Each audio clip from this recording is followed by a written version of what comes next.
दोस्तों नमस्कार। मैं श्यामनाथ यादव मिटकरवादी।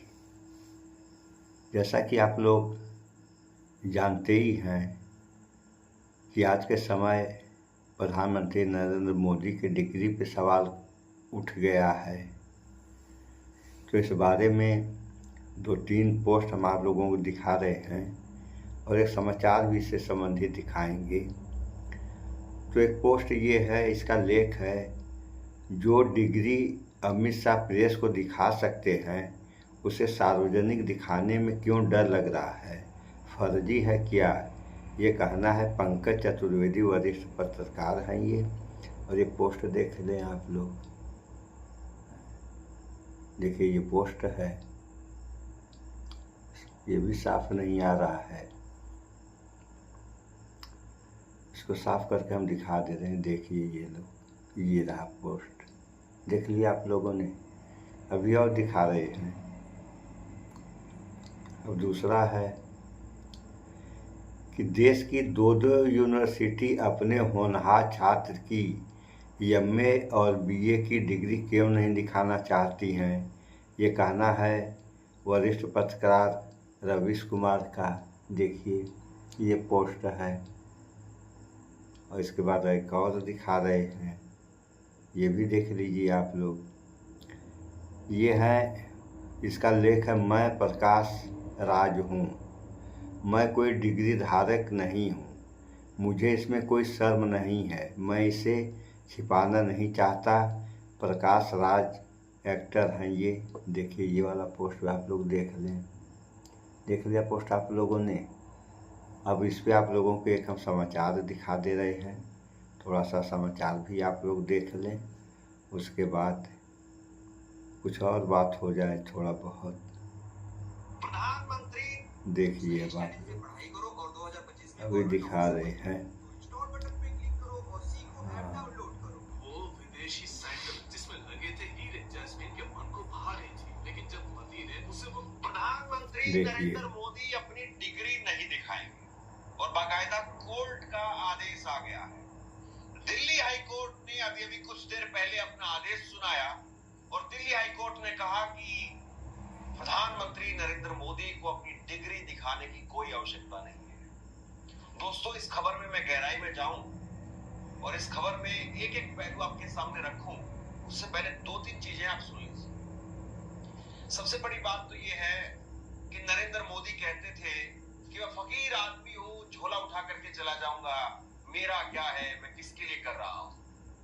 तो आप जरा सोचिए कि जो शख्स अपनी डिग्री दिखाने के लिए तैयार नहीं है, डिग्री में कुछ भी ऐसा नहीं होता कि उसमें से आप चुरा लेंगे, कुछ बैंक की डिटेल है या फिर बैंक में कितना पैसा है, कितने हीरे जवाहरात,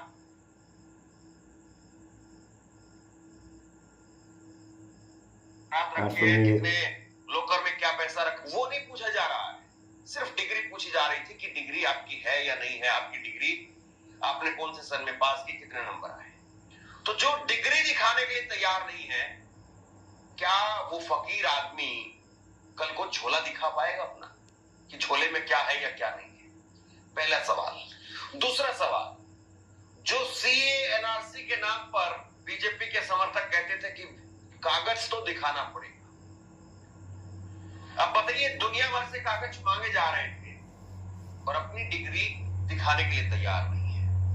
तीसरी बात, अभी एसआईआर की प्रक्रिया चल रही है और एसआईआर की प्रक्रिया में कहा गया कि आपको 11 दस्तावेज दिखाने पड़ेंगे। अगर आपको वोट फिर से बनवाना है तो 11 दस्तावेज में से कोई एक दस्तावेज लेकर के आइए। लोगों से 11 दस्तावेज मांग लिए, ये मांगा वो मांगा, मामला सुप्रीम कोर्ट तक चला गया। सुप्रीम कोर्ट ने उसमें हस्तक्षेप किया। यानी आम आदमी अपनी वोट बनवाने के लिए भी किस तरीके से कर रहा है, कैसे कर रहा है, और प्रधानमंत्री कह रहे हैं हम डिग्री नहीं दिखाएंगे। आप बताइए इसमें क्या सुनने के लिए बच गया और क्या बोलने के लिए बच गया।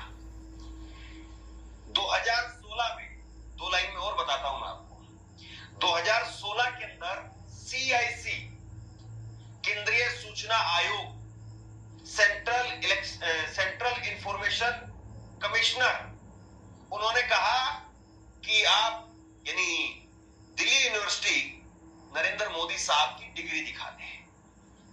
नरेंद्र मोदी साहब ने डिग्री कब पास की थी, उनके अनुसार उन्होंने 1978 में पास की। अब इसमें भी बड़े झोल हैं। 1978 में डिग्री पास की तो इसका मतलब यह है कि कम से कम 1975 में उन्होंने एडमिशन लिया होगा। 1975 में यानी उस वक्त में इमरजेंसी चल रही थी, देश में आपातकाल का समय था। तो आपातकाल के समय पर कोई शख्स गुजरात से उठ करके दिल्ली आता है और दिल्ली आकर के एडमिशन लेता है। आप सोचिए जरा एक बात, देश के अंदर इमरजेंसी लगी हुई है, देश में इमरजेंसी के हालात हैं और उस वक्त में कोई शख्स दिल्ली आ रहा है गुजरात से, और वो शख्स जो अपने बारे में क्लेम करता है कि बहुत गरीब आदमी हूं, माँ दूसरों के घर पर बर्तन मांजने का काम करती थी, पिताजी चाय बेचते थे रेलवे स्टेशन पर, मैंने खुद गरीबी में जिंदगी जी है, मैं चाय बेचने का काम करता था। और ऐसा नहीं था कि उनकी बात में कोई सोने की खदानें निकल आई थी, कि उनकी कोई लॉटरी लग गई थी। जिस व्यक्ति का बचपन इस तरीके से गरीबी में बीता हो, जो व्यक्ति ये कहता है कि बहुत गरीबी थी, वो व्यक्ति 25 साल की उम्र में इमरजेंसी के हालात में दिल्ली आ जाता है। दिल्ली आकर के दिल्ली यूनिवर्सिटी में एडमिशन ले लेता है। मैं ये कहता हूं कि गुजरात तो छोड़िए, आप हरियाणा में लोगों से मिलिए, आप पश्चिमी उत्तर प्रदेश में लोगों से मिलिए, आसपास के क्षेत्र जो दिल्ली के हैं, या दिल्ली में ही लोगों से मिलिए, कितने लोग आपको मिलेंगे जो 1978 के होंगे, 1975 के होंगे। आज से 70-80 साल के बुजुर्गों के, जो 70-80 साल जिनकी आज उम्र है, 70-80 साल पहले जिनका जन्म हुआ था, अब नरेंद्र मोदी 75 साल के हो जाएंगे अगले महीने। अब वो इस्तीफा देंगे नहीं देंगे अलग बात, लेकिन वो 75 साल के हो रहे हैं। तो अपने आसपास में आप 75 साल की, 80 साल के बुजुर्गों के पास में बैठिए और पूछिए उनसे कि आप 1975 में जब इमरजेंसी लगी हुई थी या उस तरह के हालात थे, उस वक्त में कहां एडमिशन लेने के लिए गए थे। छोड़ दीजिए इमरजेंसी और उन सब चीजों को। क्या आपको लगता है कि गांव देहात का कोई आदमी बहुत गरीबी में जिसने अपना जीवन जिया है, ये तो सब समाचार तो लंबा है ही है। रही बात ये कि अगर डिग्री है तो डिग्री दिखाने में किस बात की शर्म, हो सकता है कि फर्जी हो। अब फर्जी डिग्री रहेगी तो शर्म तो है ही है दिखाने में। और वैसे भी जिस समय की इनकी डिग्री है, उस समय में जिस समय इनकी पढ़ाई है, उस समय जो भी डिग्रियां मिलती थीं वो हाथ से लिख के मिलती थीं, और इनकी डिग्री जो है कंप्यूटराइज है। तो यहीं से ये बात शक के दायरे में आ जाती है कि हो सकता है डिग्री फर्जी हो। तो झूठ बोलने से क्या फ़ायदा, जो भी बातें हैं साफ साफ जनता के सामने रख देनी चाहिए। इसमें बेइज्जती किस बात की है। लेकिन अगर डिग्री नहीं आदमी करा है, डिग्री है तो उसको बेइज्जती तो मालूम है पड़ेगी। सो ऐसा नहीं करना चाहिए किसी को भी, क्योंकि ऐसा करने से सिवाय नुकसान के फ़ायदा नहीं है। सो इस वीडियो में इतना ही। भाईचारा बना के रहें आप लोग, स्वच्छता अपनाएं, शुद्ध खाएं, स्वस्थ रहें, शिक्षित बने। जय विज्ञान, जय संविधान। नमस्कार।